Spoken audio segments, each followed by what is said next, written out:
सदियों पुरानी बात है, जब खिलाफत अब्बासिया का सुनहरी दौर था। उस वक्त बगदाद में दो काजी अपने फैसलों की बदौलत शोहरत पा रहे थे। उनके किस्से जुबानो ज़द आम थे, मगर उन दोनों काजियों में जमीन व आसमान का फर्क था। एक काजी अपनी अक्ल, दानाई और इंसाफ पसंदी के लिए मशहूर था।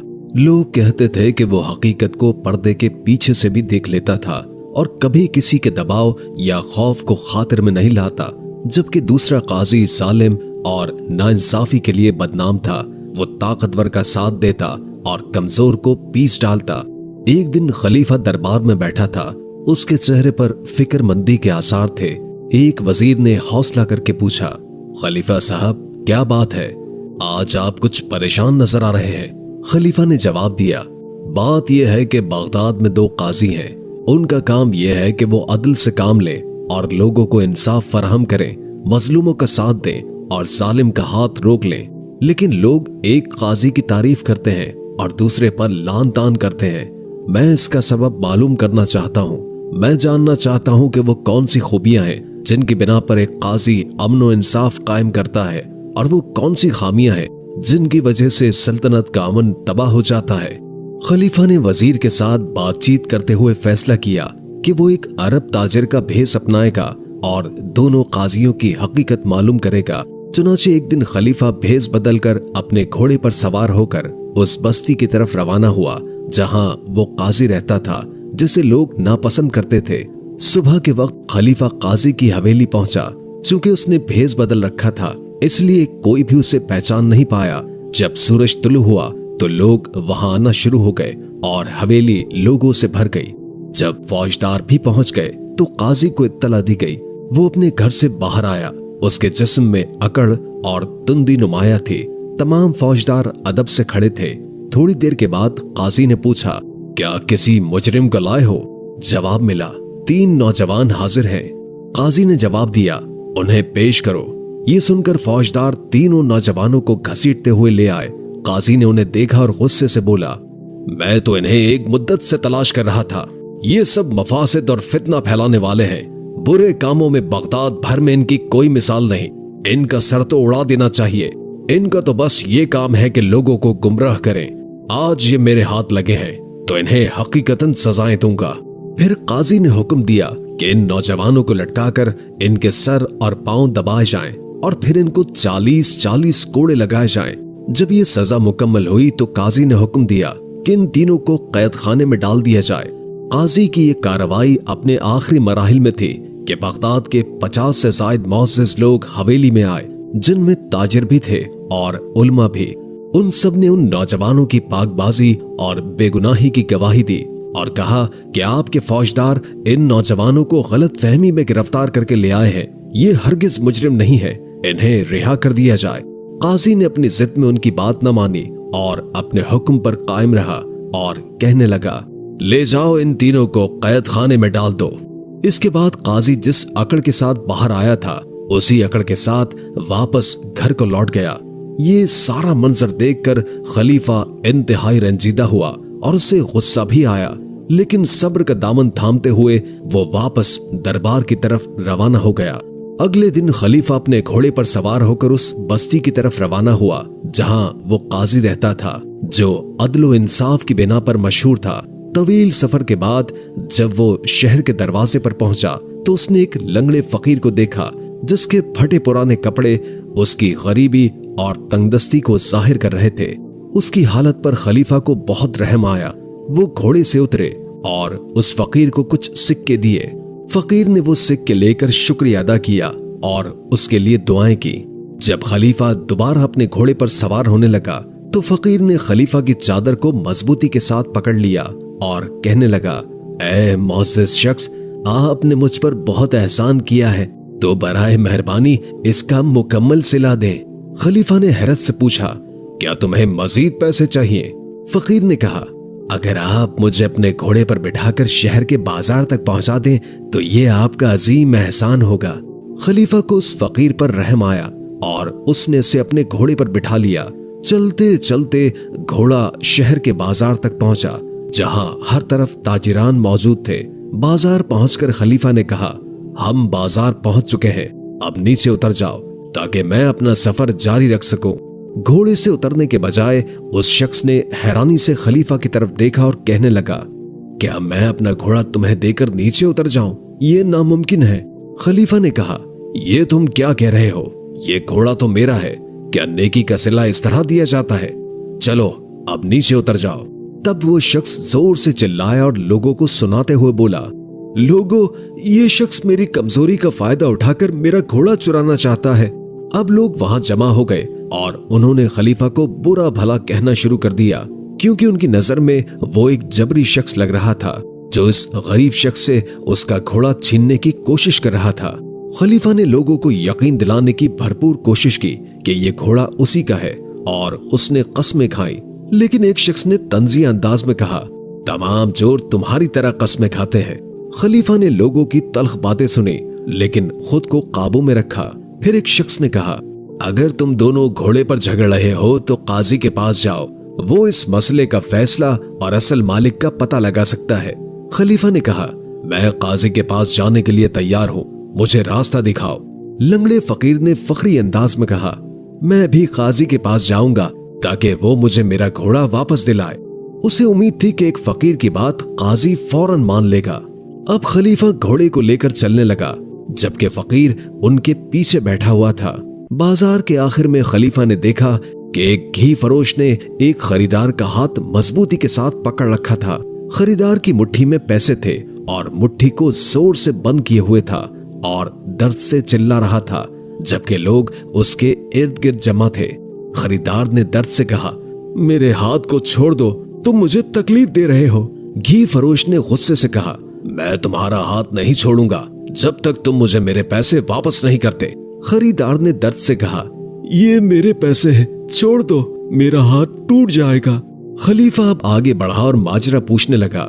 घी फरोश ने जवाब दिया, ये आदमी मेरे पास घी खरीदने आया था, मैंने इसे घी का एक बर्तन दे दिया, फिर इसने मुझसे 10 दीनार के सिक्कों को छोटे सिक्कों में बदलने को कहा। जब मैं सिक्कों के थैले से पैसे निकाल रहा था ताकि इसे घी के बदले रकम दे सके, तो इस शख्स ने मेरी सारी रकम छीनने की कोशिश की और फिर दौड़ने लगा, लेकिन मैंने इसका हाथ पकड़ लिया। ये सुनकर खरीदार ने कहा, इसकी बातों पर यकीन न करो, दरअसल मैंने अपनी जेब से पैसे निकाले थे ताकि इससे घी खरीद सकूं, लेकिन इसने पैसे चोरी करने की कोशिश की और मेरा हाथ पकड़ लिया। ये सुनकर वहां मौजूद तमाम लोग हैरान रह गए और एक शख्स ने कहा, हम नहीं जानते कि तुम में से जालिम कौन है और मजलूम कौन। बेहतर है कि तुम दोनों काजी हारून के पास जाकर अपना मामला हल करो। खलीफा ने कहा, हम भी काजी के पास जा रहे हैं, तुम दोनों भी हमारे साथ चलो। फिर वो चारों काजी के दरबार की तरफ रवाना हो गए। जब वो काजी के दरबार में पहुंचे तो वहां कुछ और लोग भी अपनी बारी का इंतजार कर रहे थे। खलीफा ने एक किसान और एक आलिम को देखा जो एक लौंडी के साथ खड़े थे और दोनों का दावा था कि वो लौंडी उसकी है और उसने उसे अपनी मेहनत की कमाई से खरीदा है। खलीफा ने हैरत से सोचा, ये 3 पेचीदा मुकदमात हैं और हर एक दूसरे से ज्यादा मुश्किल लगता है। देखते हैं कि काजी इसका क्या फैसला करेगा। क्या वो वाकई इंसाफ फराहम कर पाएगा जैसा कि उसकी अदलो दानाई की शोहरत है। कुछ देर के बाद एक खादिम आया, उसने मुसल्ला बिछाया और उस पर कुरान मजीद रखा। थोड़ी देर के बाद काजी अपने घर के दरवाजे से बाहर आया और मुसल्ले पर खड़े होकर चंद नवाफिल पढ़ने लगा। उस दौरान लोग आना जाना शुरू हो गए और एक अच्छा खासा मजमा बन गया। जब काजी ने अपनी इबादत से फारिग होकर लोगों को सलाम किया तो दरबार का दरवाजा खुला और एक आवाज आई, जिसके पास कोई शिकायत या मसला हो वो काजी के दरबार में आकर पेश हो जाए। सबसे पहले आलिम और किसान लौंडी के साथ दरबार में दाखिल हुए, फिर घी का व्यापारी खरीदार का हाथ पकड़कर दाखिल हुआ और आखिर में खलीफा और फकीर भी दरबार में दाखिल हो गए। काजी ने फौरन घी के व्यापारी को हैरत से देखा और कहा, तुमने इस शख्स का हाथ क्यों पकड़ रखा है? घी के व्यापारी ने अपनी कहानी सुनाई, लेकिन खरीदार ने एतराज करने की कोशिश की तो काजी ने खरीदार को खामोश करवाया और कहा, जब तुम्हें बात करने की इजाजत दी जाए तभी बोलो। जब घी के व्यापारी ने अपनी बात मुकम्मल की तो काजी ने उससे पूछा, क्या तुम्हारे पास अपने दावे के हक में कोई गवाह है? घी के व्यापारी ने कहा, क्या यह काफी नहीं कि मैंने इसे खुद चोरी करते हुए पकड़ा है? इसके बाद मुझे गवाह की क्या जरूरत? फिर काजी ने खरीदार की तरफ रुख करते हुए पूछा, क्या तुम्हारे पास अपने दावे के हक में कोई गवाह है? खरीदार ने कहा, मेरे पैसे मेरी मुट्ठी में है, क्या मुझे गवाहों की जरूरत है? काजी साहब, इंसाफ कहाँ है? काजी ने जवाब दिया, तुम दोनों अपने पैसे मेरे पास रख दो और कल आकर अपना फैसला सुन लो। घी के व्यापारी और खरीदार ने पैसे काजी की मेज पर रख दिए और वहां से चल दिए। फिर काजी ने आलिम, किसान और लौंडी की तरफ देखा और कहा, अब तुम लोग बोलो, तुम्हारी क्या शिकायत है? आलिम ने कहना शुरू किया, ये लौंडी मैंने तकरीबन 1 साल पहले अपनी कमाई से खरीदी थी ताकि मेरी और मेरी बीवी की खिदमत करे, लेकिन आज एक किसान आया और दावा किया कि ये गुलामनी उसकी है और कल ही उसके घर से भाग कर आई है। काजी ने आलिम से पूछा, क्या तुम्हारे पास कोई दस्तावेज है जिससे ये साबित हो सके कि तुमने ये गुलामनी गुलामों के बाजार से खरीदी थी? आलिम ने जवाब दिया, मैंने इसे गुलामों के बाजार से नहीं बल्कि एक राहगीर से खरीदा था और उसने मुझे कोई दस्तावेज नहीं दी। फिर काजी ने पूछा, क्या कोई शख्स ऐसा है जो गवाही दे सके कि यह गुलामनी तुम्हारी है? आलिम ने कहा कि मेरी बीवी इसकी गवाही दे सकती है। फिर काजी ने किसान की तरफ मुतवज्जो होकर पूछा, क्या तुम्हारे पास कोई गवाही है जो ये साबित करे कि यह गुलामनी तुम्हारी है? किसान ने जवाब दिया, मैंने इसे एक राहगीर से खरीदा था और उसने मुझे कोई दस्तावेज नहीं दी। काजी ने कहा, तुम इस गुलामनी से पूछ सकते हो, लेकिन गुलामनी की गवाही कबूल नहीं की जाएगी क्योंकि वो आजाद नहीं है, और अगर गवाही कबूल की जाती तो भी हमें एक नहीं बल्कि 2 गवाहों की जरूरत होती। जब आलिम या किसान में से कोई भी गवाह नहीं ला सका तो काजी ने दोनों से कहा, तुम दोनों गुलामनी को यहाँ छोड़कर कल आना ताकि मैं फैसला कर सकूं कि इसका असली मालिक कौन है और झूठा दावा किसका है।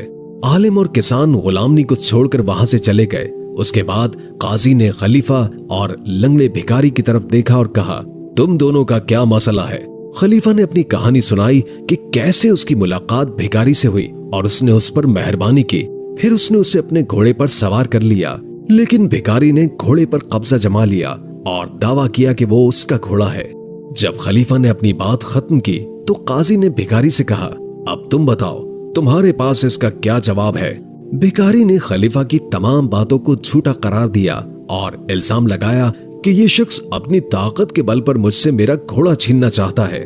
दोनों की बातें सुनकर काजी ने कहा, ठीक है, घोड़ा मुझे दे दो और कल वापस आना ताकि मैं इस मसले का फैसला कर सकूं और मालूम हो सके कि घोड़े का असल मालिक कौन है। अगले दिन ये सब काजी के दरबार में हाजिर हुए। काजी ने खरीदारी करने वाले से कहा, अपने पैसे लेकर वापस चले जाओ। फिर उसने खरीदार की तरफ इशारा करते हुए सिपाहियों से कहा, इस धोखेबाज को 30 कोड़े मारो और अगर दोबारा ऐसी हरकत करे तो इसे कैद खाने में डाल देना। फिर काजी ने आलिम से कहा, तुम अपनी गुलामनी को लेकर घर वापस चले जाओ, और किसान की तरफ इशारा करते हुए कहा, इस धोखेबाज को 50 कोड़े मारो और अगर दोबारा ऐसी हरकत करे तो इसे भी कैद में डाल देना। सिपाहियों ने खरीदार और किसान को बाहर ले जाकर कोड़े मारे। उसके बाद काजी ने खलीफा और भिखारी की तरफ देखकर कहा, क्या तुम अपने घोड़े को 20 घोड़ों में शनाख्त कर सकते हो? भिखारी ने कहा, जी हाँ, मैं पहचान लूंगा। मैं अपने घोड़े को हजारों घोड़ों में पहचान सकता हूँ। काजी अब अपनी जगह से उठा और कहने लगा, मेरे साथ आओ। फिर वो दोनों को लेकर अस्तबल के दरवाजे पर पहुंचा जहां 20 से ज्यादा घोड़े मौजूद थे। काजी ने भिखारी से कहा, तुम यहीं रुको और जब मैं बुलाऊं तो ही अंदर आना। उसके बाद काजी ने खलीफा को अस्तबल में ले जाकर कहा, अंदर आ जाओ और अपने घोड़े को पहचानो। खलीफा अस्तबल में दाखिल हुआ और सीधा अपने घोड़े की तरफ बढ़ा और कहा, ये रहा मेरा घोड़ा काजी साहब। काजी ने अब खलीफा को बाहर इंतजार करने को कहा। उसके बाद भिखारी को अंदर बुलाया और कहा, अब तुम अंदर आओ। काजी ने खलीफा से कहा, तुम अपना घोड़ा ले जाओ। फिर उसने सिपाहियों से कहा, इस झूठे को 40 कोड़े मारो और अगर दोबारा ऐसी हरकत करे तो इसे भी कैद में डाल देना। खलीफा ने हैरानी से काजी से पूछा, ऐ काजी, तुमने कैसे पहचाना कि घोड़ा मेरा है? काजी ने मुस्कुराते हुए जवाब दिया, ये तजर्बे और मुशाहिदे की ताकत का कमाल है। खलीफा ने फिर पूछा, वो कैसे काजी साहब? काजी ने कहा, जब तुम अस्तबल में दाखिल हुए तो घोड़ा तुम्हारी तरफ देखकर हिनहिनाया और गर्दन को तुम्हारी तरफ झुकाया, यानी खुशी का इजहार किया। लेकिन जब भिखारी घोड़े के करीब गया तो उसने नफरत का इजहार किया। इससे यह जाहिर हुआ कि तुम घोड़े के असल मालिक हो। उसके बाद खलीफा ने पूछा, आपको घी फरोख्त करने वाले के पैसों का कैसे पता चला? काजी ने खलीफा से कहा, यह सब भी तजर्बे और मुशाहिदे की ताकत का कमाल है। खलीफा ने मजीद हैरानी से पूछा, आपने कैसे पहचाना कि अलीम ही लौंडी का असल मालिक है, किसान नहीं? काजी ने जवाब दिया, ये भी दरअसल तजर्बे और मुशाहिदे की ताकत का कमाल है। मैंने सुबह लौंडी को बुलाया और उससे कहा, मेरे लिए दवात भर दो। मैंने अपनी बीवी से कहा कि वो दूर से उसका काम देखे। लौंडी ने दवात को धोकर उसे खूबसूरती से भर लिया और एक कतरा भी जमीन पर गिरने नहीं दिया। उससे मुझे अंदाजा हुआ कि वो इस काम में माहिर है और यकीनन अलीम के साथ रहती है। खलीफा ने खुश होकर मुस्कुराते हुए कहा, आप ही हैं जो अपनी समझ, फरासत, तजर्बे और उम्दा मुशाहिदे को इस्तेमाल करते हुए लोगों के दरमियान इंसाफ कायम करते हैं। काजी ने जवाब दिया, ये मेरा कमाल नहीं है बल्कि अल्लाह की तौफीक है। उस पर खलीफा ने अपनी असल शनाख्त जाहिर की और कहा, मैं इस मुल्क का खलीफा हूं। आपके इंसाफ और हिकमत की बहुत शोहरत सुनी थी और मैं खुद आकर मुशाहिदा करना चाहता था। जो कुछ मैंने सुना था वो इससे कहीं ज्यादा था। अब आप जो चाहे मांगे, मैं आपको अता करूंगा। काजी ने जवाब दिया, ए खलीफतुल मुस्लिमीन, इंसाफ का कयाम ही मेरा असल इनाम है। ये सुनकर खलीफा ने दूसरे काजी पर लानत भेजी और कहा, अफसोस, उस मलऊन ने 3 बेगुनाह नौजवानों पर जुल्म किया और उन्हें कैद में डाल दिया। फिर खलीफा फौरन वहां से रवाना हुए और दरबार पहुंचकर हुक्म दिया कि जालिम काजी को फौरन माजूल कर दिया जाए और तीनों बेगुनाह नौजवानों को रिहा कर दिया जाए। फिर खलीफा ने काजी हारून के बारे में कहा, अल्लाह का शुक्र है कि ऐसा काजी मेरी सल्तनत में मौजूद है।